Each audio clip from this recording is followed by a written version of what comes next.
Michael Shellenberger, co-reporter of the Twitter Files. And Michael, good morning to you. Welcome to our coverage here. I'll play another clip in a moment here, but what did you think of last night and what he revealed to the American people? I mean, it's all very shocking. I mean, we were in the process of reporting on the Twitter Files, and we knew that the Twitter staff was being very biased in their censoring of ordinary Americans for saying things like, a woman is not a man or a man is not a woman. We also know that there were strong efforts by government funded agencies to try to censor people for just expressing, for describing vaccine side effects. And so I think it's really quite disturbing. You know, we're about to make a big call for more whistleblowers to come forward. We need more people inside the social media companies to come forward. I mean, I think people don't really appreciate how close we came to really having government censorship of all the major social media platforms.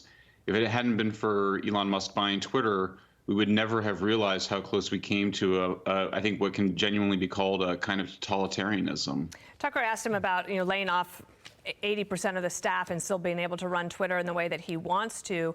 With all of those people that were laid off, in your reporting, did you have any sense of how many people had this kind of access, and if they were in particular doing anything specific with it? It's hard to know. I think it's telling, though, that the former chief counsel to the FBI went to Twitter to be deputy chief counsel. And one of the things I keep hearing in my research on this is that nobody ever leaves the intelligence community.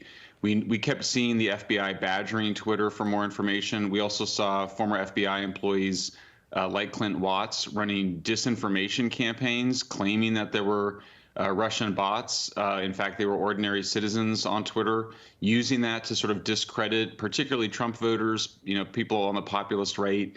And so, yeah, I mean, you would just see, it's a little bit like what Elon said, is that there was just a lot of discussion by mid-level, junior, senior employees over who should be censored, whether they should be censored.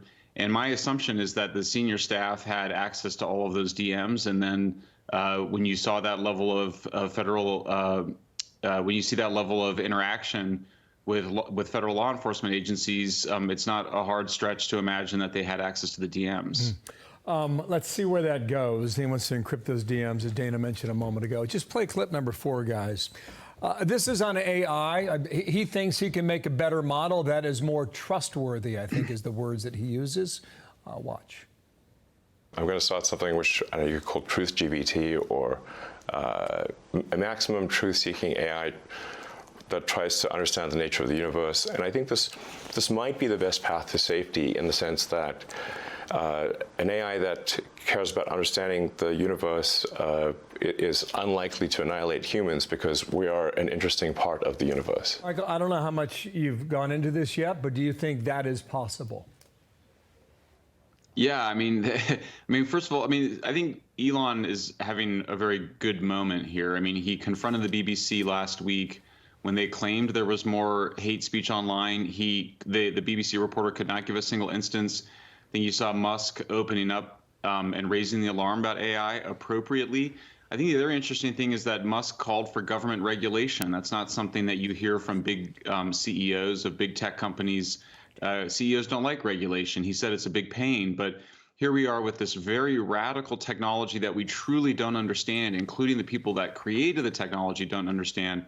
So I think, credit to Elon for, I think, raising the alarm and calling for a pretty moderate regulatory solution, and revealing, the extent to which you have bad government involvement, illegal potentially government involvement in Twitter, and then you also have a need for government involvement in regulating AI. So I think we all have to mature a little bit and evolve a bit to deal with some of the complexity created by these new technologies. Michael Shellenberger, always good to have you to start us off today with a lot to think about. I'm Steve Doocy. I'm Brian Kilmeade. And I'm Ainsley Earhart. And click here to subscribe to the Fox News YouTube page to catch our hottest interviews and most compelling analysis.